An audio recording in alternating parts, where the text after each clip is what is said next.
ഈ കാണുന്ന റിസൾട്ട് വേണമെങ്കിൽ മാത്രം നിങ്ങൾ വീഡിയോ ഫുള്ളായിട്ട് സ്കിപ്പ് ചെയ്യാതെ കാണുക. നിങ്ങൾക്ക് ലൈവ് റിസൾട്ട് കാണിച്ചു തരാനായിട്ട് വേണ്ടിയിട്ടാണ് ഞാൻ ഈ വാഷ് ചെയ്യുന്നത് ഉൾപ്പെടെ വീഡിയോ എടുത്തിട്ടുള്ളത്. സോ നിങ്ങൾ വീഡിയോ സ്കിപ്പ് ചെയ്യാതെ തന്നെ കാണുക, എങ്കിൽ മാത്രമേ നിങ്ങൾക്ക് ഇതിൽ എന്തൊക്കെയാണ് യൂസ് ചെയ്തേക്കുന്നത് മനസ്സിലാവത്തുള്ളൂ. Hey guys, welcome back to my channel. Stay sexy. So ഇന്ന് ഞാൻ ഇവിടെ ഇരിക്കുന്നത് ഓൾറെഡി വീഡിയോ ഷൂട്ട് ചെയ്തതിന് ശേഷമാണ് ഞാൻ വന്ന് ഇൻട്രോ എടുക്കുന്നത്. സോ കണ്ണും കൂട്ടി പറയാൻ this super home remedy four tan removal. And ഇത് ഞാൻ സ്വന്തമായിട്ട് ഉണ്ടാക്കിയ പാക്കൊന്നും അല്ല കേട്ടോ. ഞാൻ ഓൾറെഡി ഇത് ഈ വീഡിയോ കണ്ടിട്ട്, ഈ വീഡിയോ ഒരു വൈറൽ വീഡിയോ ആയിരുന്നു. ലൈക്ക് അവർ തന്നെ ചെയ്തിട്ട് അതിന്റെ റിസൾട്ടും കാര്യങ്ങളും എല്ലാം കാണിക്കുന്നു. സോ എനിക്കും ആ ഒരു സാധനം ട്രൈ ചെയ്യണമെന്ന് തോന്നി, പ്ലസ് നിങ്ങൾക്ക് ലൈവ് റിസൾട്ടും കാണിച്ചു തരണമെന്ന് തോന്നി. അതുകൊണ്ടാണ് നമ്മൾ ഈ വീഡിയോ ചെയ്യുന്നത്. സോ നമുക്ക് ഒട്ടും തന്നെ താമസിക്കാതെ വീഡിയോ എടുക്കുക. സോ ഈ ഒരു പാക്ക് ഉണ്ടാക്കാനായിട്ട് കുറച്ച് പയറെടുക്കുക, ചെറുപയർ. ദെൻ അതിൻ്റെ കൂടെ ഒരു ഉരുളക്കിഴങ്ങ് കട്ട് ചെയ്തിട്ട് ഒരുമിച്ചിട്ടിട്ട് ഒരു 2 വിസിൽ കേൾക്കുന്നവരെ വെക്കുക. നമുക്ക് ആ ഒരു പേസ്റ്റ് പരുവത്തിന് കിട്ടണം. അതിനൊരു സമയം 2 വിസിൽ കേൾക്കുന്നവരെ വെച്ചേക്കുന്നത്. ദെൻ അത് തണുത്തതിന് ശേഷം മിക്സിയിലിട്ടിട്ട് നന്നായിട്ടൊന്ന് അടിച്ചെടുക്കുക. അതിൻ്റെ കൂടെ ഒരു സ്പൂൺ ഗോതമ്പ് പൊടി അല്ലെങ്കിൽ അരിപ്പൊടി, നിങ്ങൾക്ക് ഏതാണോ ഉള്ളത് അത് വെച്ച് ചെയ്യാൻ. എൻ്റെ അടുത്ത് അരിപ്പൊടി ഇല്ലായിരുന്നു. അരിപ്പൊടി ഉണ്ടെങ്കിൽ that will be better. So അതുകൊണ്ട് ഞാൻ ഗോതമ്പ് പൊടിയാണ് യൂസ് ചെയ്തിട്ടുണ്ടായിരുന്നത്.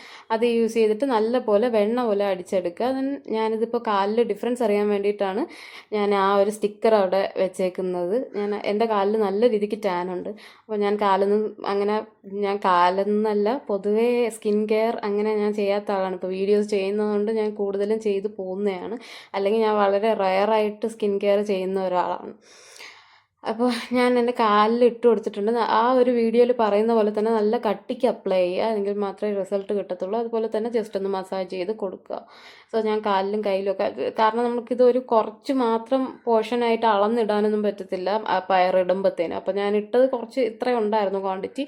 അതുകൊണ്ട് എനിക്ക് കയ്യിലും കാലിലും മുഖത്തും എല്ലാം ഇടാനായിട്ടുള്ള ക്വാണ്ടിറ്റി ഉണ്ടായിരുന്നു. ഞാൻ അത് പേസ്റ്റ് ചെയ്തെടുത്തപ്പോൾ പിന്നെയാണ് ഞാൻ ആലോചിച്ച മുഖത്ത് ഇട്ടുകൊണ്ടിരുന്നപ്പോഴത്തേനും മുഖത്ത് ഡിഫറൻസ് വന്നിട്ടുണ്ട്. ഇനി വരുവാണെങ്കിൽ എങ്ങനെ എനിക്ക് അറിയാൻ പറ്റുമെന്ന് ഓർത്തിട്ട് ഞാൻ മുഖത്ത് ഒരു സ്റ്റിക്കർ വെച്ചിട്ടുണ്ടായിരുന്നു. സോ എന്നിട്ട് ഞാൻ ബാലൻസ് ഫുള്ള് ഫേസിലും കഴുത്തിലും ഒക്കെ ആയിട്ട് ഇട്ട് കൊടുക്കുന്നുണ്ട്. അതുപോലെ തന്നെ നിങ്ങൾ എന്തെങ്കിലും ഫേസ് പാക്കോ അങ്ങനെ എന്തെങ്കിലും ഇടുമ്പോഴത്തേനും മുഖത്ത് മാത്രമായിട്ട് ഒരിക്കലും ഇടരുത്, കഴുത്തിലും കൂടി അപ്ലൈ ചെയ്ത് കൊടുക്കുക. ഇല്ലെങ്കിൽ ആ ഒരു ഡിഫറൻസ്, ഇൻ കേസ് നമ്മൾ ചെയ്യുന്ന പ്രോഡക്റ്റിന് അത്രയും ഡിഫറൻസ് ഉള്ള സാധനമാണെങ്കിൽ കഴുത്തൊരു കളറ്, മുഖം വേറൊരു കളറ് അങ്ങനെ ഇരിക്കും. അതുകൊണ്ട് നിങ്ങൾ ഒരിക്കലും അങ്ങനെ ചെയ്യാതിരിക്കുക. അപ്പോൾ ഞാൻ ഫേസിലിട്ടിട്ട് നല്ലപോലെ സ്ക്രബ് ചെയ്ത് കൊടുക്കുന്നുണ്ട്. ദെൻ ഒരു 10-30 മിനിറ്റ് വെച്ചേക്കുക. ഡ്രൈ ആവുന്നവരെ, ഒരുപാട് ഡ്രൈ ആവുന്നവരെയും വെച്ചേക്കരുത്, കാരണം സ്കിന്നും ഇങ്ങനെ വലിയും. അതുകൊണ്ട് ഒരുവിധം ഡ്രൈ ആകുമ്പോഴത്തേനും ജസ്റ്റ് ഒന്ന് നനച്ചു കൊടുത്ത് ഫേസ് നല്ല രീതിയിൽ, ഫേസും കൈയും കാലും ഒക്കെ നിങ്ങൾക്ക് ഡ്രൈ ആകുമ്പോഴത്തേനും ജസ്റ്റ് ഒരു ഇച്ചിങ് പോലെ ഫീൽ ചെയ്യും. എന്ന് വെച്ചാൽ ഇങ്ങനെ സ്കിൻ ഡ്രൈ ആവുന്നത് കൊണ്ടാണ്. അപ്പോൾ വെള്ളം നനച്ചിട്ട് നല്ല രീതിക്ക് വാഷ് ചെയ്ത് കൊടുക്കുക, സ്ക്രബ് ചെയ്ത്. ഇപ്പോൾ ഞാൻ എൻ്റെ കാലിലിട്ടിരുന്നത് വാഷ് ചെയ്യുകയാണ്. നിങ്ങൾക്ക് ഇപ്പോൾ തന്നെ കാണാൻ പറ്റുമല്ലോ എന്തോരം ഡിഫറൻസ് ഉണ്ട്. എന്ന് വെച്ചാൽ ഒരു ഷെയ്ഡൊന്നും അല്ല ഡിഫറൻസ് വന്നേക്കുന്നത്. കാരണം എൻ്റെ ആ സ്റ്റിക്കർ ഒട്ടിച്ചതിനും ബാക്കിലോട്ട് നല്ല രീതിക്ക് ടാൻ ഉണ്ട്. ഇത് അപ്ലൈ ചെയ്ത ഭാഗം നല്ല രീതിക്ക് ടാൻ റിമൂവ് ആയിട്ടുണ്ട്. സോ എന്നുവെച്ചാൽ ഇത്രയും നാൾ ഈ മാസ്ക് എവിടെ പോയിരുന്നു, അങ്ങനെയാണ് ഞാൻ വിചാരിച്ചത്. ഇത് കിട്ടിക്കഴിഞ്ഞപ്പോഴത്തേന്, ഈ ഒരു റിസൾട്ട് കിട്ടിക്കഴിഞ്ഞാൽ ഞാൻ ഭയങ്കര ഹാപ്പി ആയിരുന്നു. ഞാൻ ആ വീഡിയോയിൽ കണ്ടിട്ടുണ്ടായിരുന്ന പോലെ തന്നെ നല്ല റിസൾട്ട് വരുന്നുണ്ടായിരുന്നു. അപ്പോൾ ഞാൻ ഫുള്ളായിട്ട് അതൊന്ന് വാഷ് ചെയ്ത് കളയുന്നുണ്ട്. അതുപോലെ ഈ കാലിലും മുട്ടിലൊന്നും ഞാൻ അറിഞ്ഞുകൊണ്ടിട്ടല്ല കേട്ടോ. ഞാൻ ഇങ്ങനെ കയ്യിലൊക്കെ ഇട്ടിട്ട് വെച്ചിരുന്നപ്പോഴത്തേനും കാലിൽ മുട്ടിലിങ്ങനെ റെസ്റ്റ് ചെയ്തിരുന്നപ്പോഴത്തേനും ആയിട്ടുണ്ടായിരുന്നു. പിന്നെ കയ്യിൽ ഞാൻ അപ്ലൈ ചെയ്തിട്ടുണ്ടായിരുന്നു.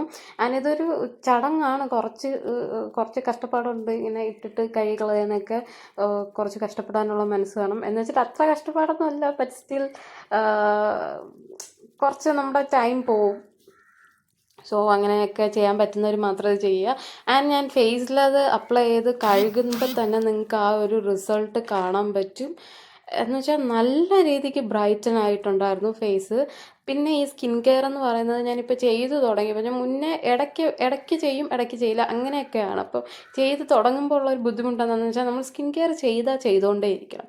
ചെയ്യാൻ പറ്റത്തില്ലെങ്കിൽ ആ വഴിക്ക് പോകാതിരിക്കുക. അങ്ങനെ എന്നുവെച്ചാൽ നമ്മൾ ഒരു പ്രാവശ്യം ചെയ്തിട്ട് പിന്നെ 1 മാസം 2 മാസം സ്കിന്ന് തിരിഞ്ഞു നോക്കാതിരുന്നിട്ട് പിന്നെ എൻ്റെ സ്കിൻ ഇങ്ങനെ ആയിപ്പോയെന്ന് പറയുന്നതിൽ യാതൊരു അർത്ഥമില്ല. അപ്പം സ്കിൻ കെയർ എന്ന് പറയുന്നത് നമ്മൾ കണ്ടിന്യൂസ് ആയിട്ട് മെയിൻറ്റെയിൻ ചെയ്ത് പോകാനുള്ളൊരു കാര്യമാണ്. സോ എന്തായാലും നിങ്ങളത് ട്രൈ ചെയ്യുക. So that's it guys. അത്രേ ഉള്ളൂ നമ്മുടെ ഇന്നത്തെ വീഡിയോ. നിങ്ങൾക്ക് ഈ വീഡിയോ ഹെൽപ്ഫുൾ ആയി എന്ന് വിചാരിക്കുന്നു. ഹെൽപ്ഫുൾ ആയിട്ടുണ്ടെങ്കിൽ നിങ്ങളുടെ കമന്റ് ബോക്സിൽ നിങ്ങളുടെ അഭിപ്രായങ്ങൾ എന്തായാലും അറിയിക്കണം. ആൻഡ് വീഡിയോസ് ലൈക്ക് ചെയ്യുക, ഷെയർ ചെയ്യുക. ഓൾസോ നിങ്ങളുടെ ഈ ചാനൽ ഇതുവരെ സബ്സ്ക്രൈബ് ചെയ്തിട്ടില്ലെങ്കിൽ സബ്സ്ക്രൈബ് ചെയ്യുക. സൈഡിൽ ഓൾ എന്നുള്ള ഓപ്ഷൻ കൊടുത്താൽ നിങ്ങൾക്ക് ഞാനിരുന്ന വീഡിയോസ് എല്ലാം അപ് ടു ഡേറ്റ് ആയിട്ട് കിട്ടുന്നതായിരിക്കും. സോ നെക്സ്റ്റ് വീഡിയോയിൽ കാണുന്നവരേക്കും ബൈ ബൈ.